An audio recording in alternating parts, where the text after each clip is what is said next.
Alright, welcome back for another deep dive. Today we're hitting back to ancient Greece, and I know you love military history, so this one should be right up your alley. Oh, absolutely. Worried to be going past just the epic battles, though, and explore how those city-states rose up, and how that really changed the course of European history. Yeah. And the wars that came after. Well, it's amazing how these city-states weren't just like political things, they were actually the places where a lot of military innovation and change happened. Yeah, and right away we can see how geography plays such a huge role in this. Absolutely. You forget about those big empires, sprawling all over the place. Having that independent city-states, they were kind of carved out of all these mountains and valleys. Yeah. And each of them had their own armies and their own goals. Yeah. And that actually is what led to a very dynamic system where conflict and competition were almost inevitable. Oh, yeah. Instead of these large-scale campaigns, you see this constant vying for power, changing alliances, and battles erupting over resources and influence. Okay, so let's take a look at how this all got started. Yeah. Our sources say that around 800 BCE, ancient Greece was really just a bunch of independent city-states, not a unified empire at all. And they were popping up everywhere, and it seems like the one thing they all had in common was mountains. Mountains, definitely. Imagine if you had to conquer your neighbor, right?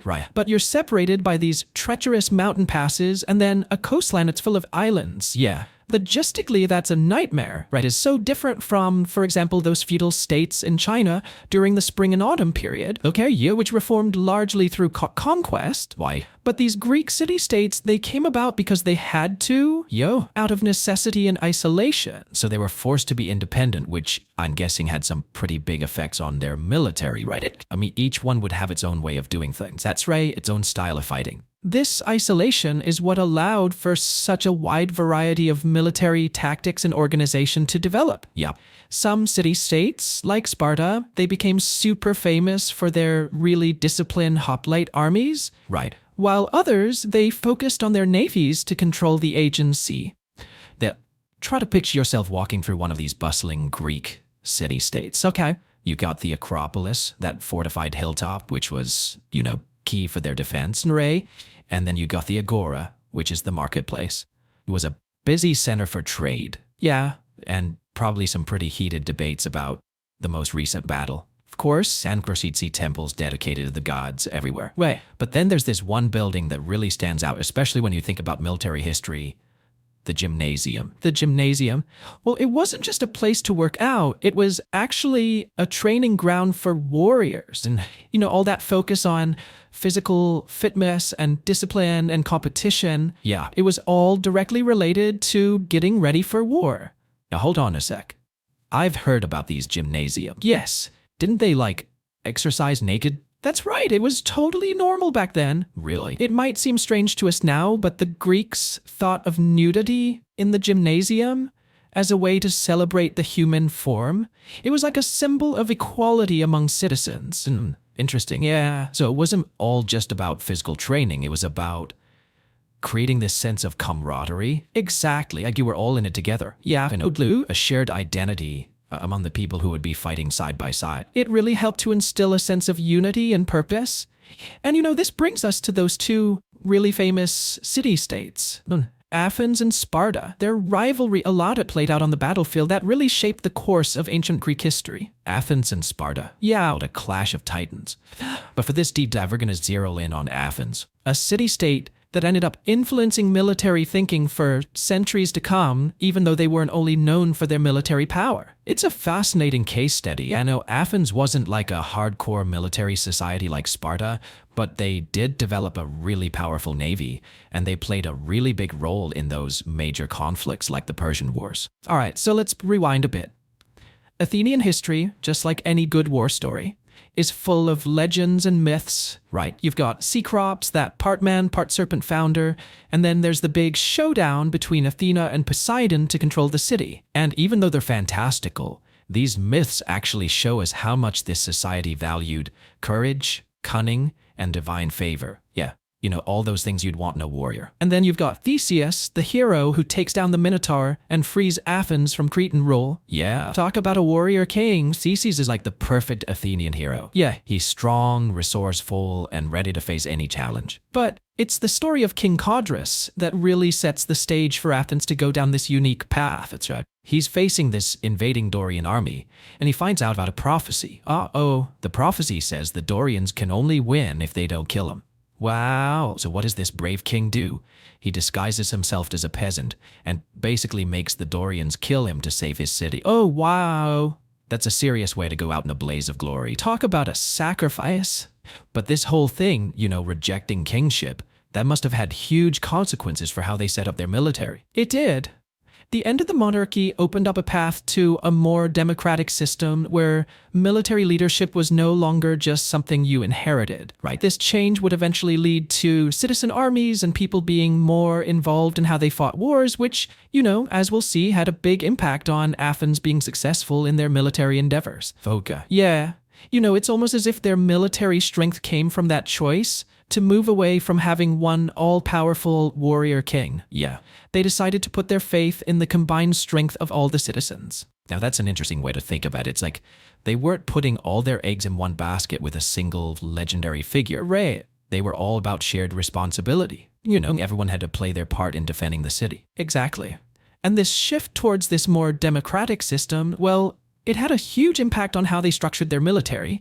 Instead of just relying on a professional army, they started developing a citizen militia where regular people were expected to take up arms and fight for their city. So it's like everyone had skin in the game, right? Yes, they were just subjects. They were like stakeholders in defending Athens. Absolutely. And this feeling of shared responsibility, it created a level of commitment and motivation that you just wouldn't find in a purely professional army.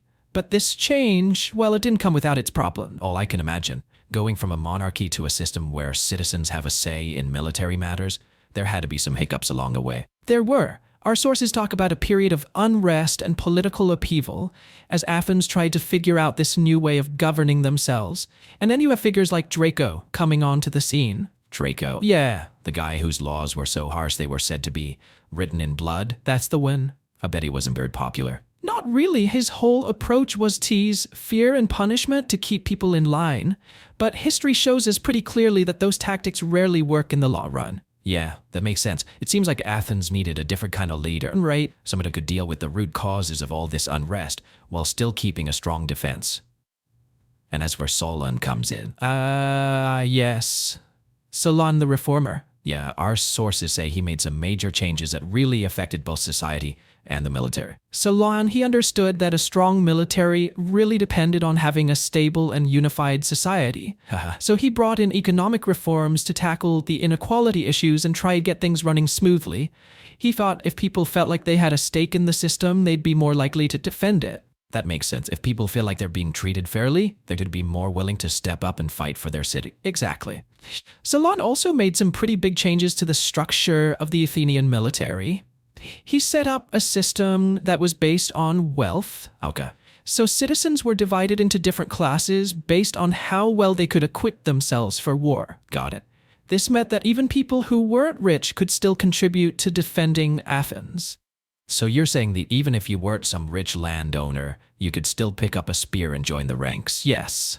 That's a pretty big change from how traditional militaries were usually set up. It is. This system actually helped create a sense of unity and shared purpose across all those different social classes.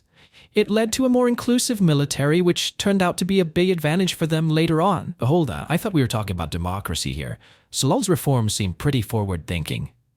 But was Athens really a full-blown democracy at this point? Not quite yet. Solon's reforms definitely laid the groundwork for more people to be involved, but Athens still had a ways to go before you could call it a true democracy.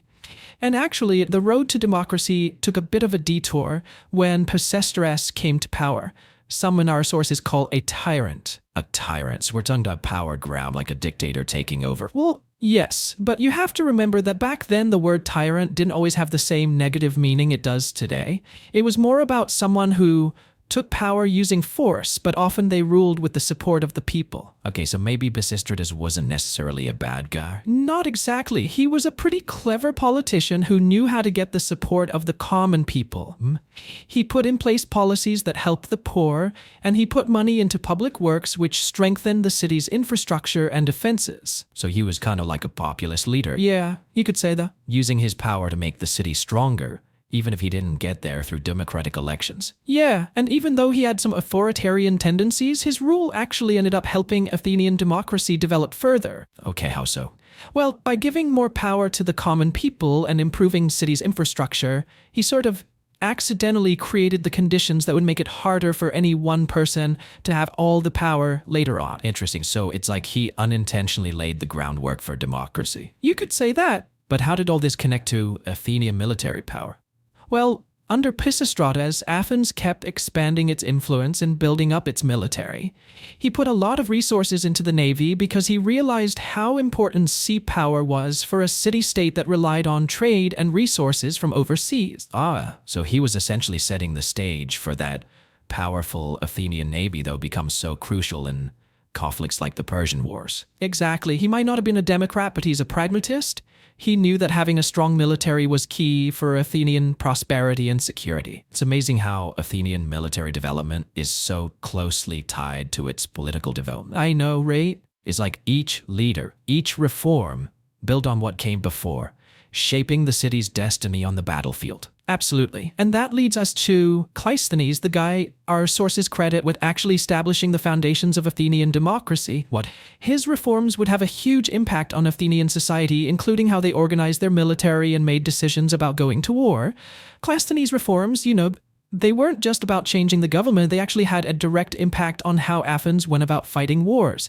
By giving more power to the citizens, he created a military force that was totally invested in the outcome of these conflicts. So you talk about a shift from a military that was controlled from the top down to one where everyday citizens had a real voice in making decisions. Exactly.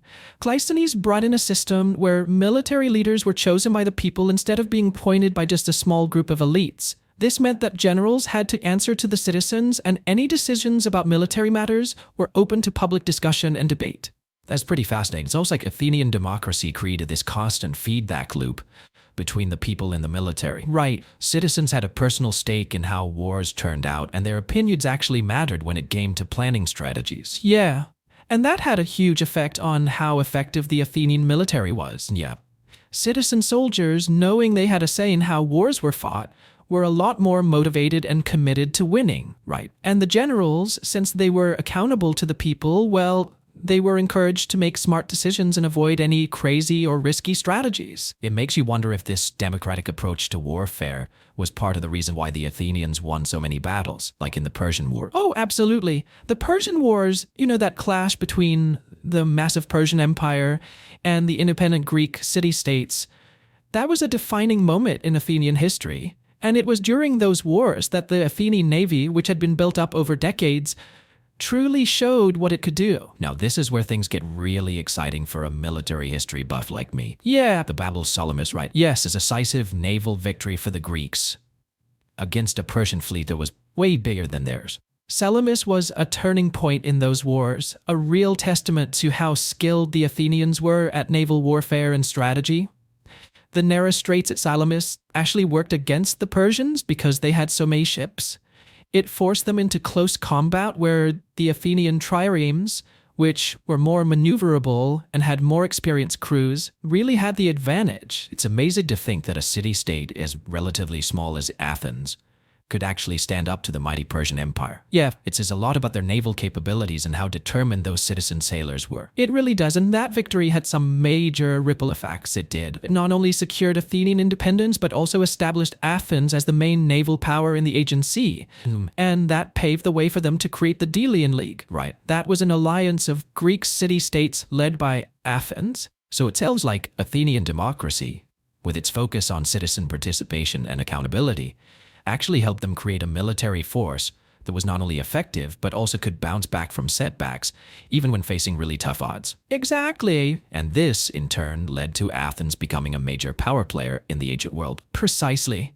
That Athenian model of democratic government, together with their innovative military strategies and citizen-led armies, well, it had a big impact across the ancient world. It really challenged the traditional ideas about power and warfare, showing that a society built on freedom and equality could also be a serious military force.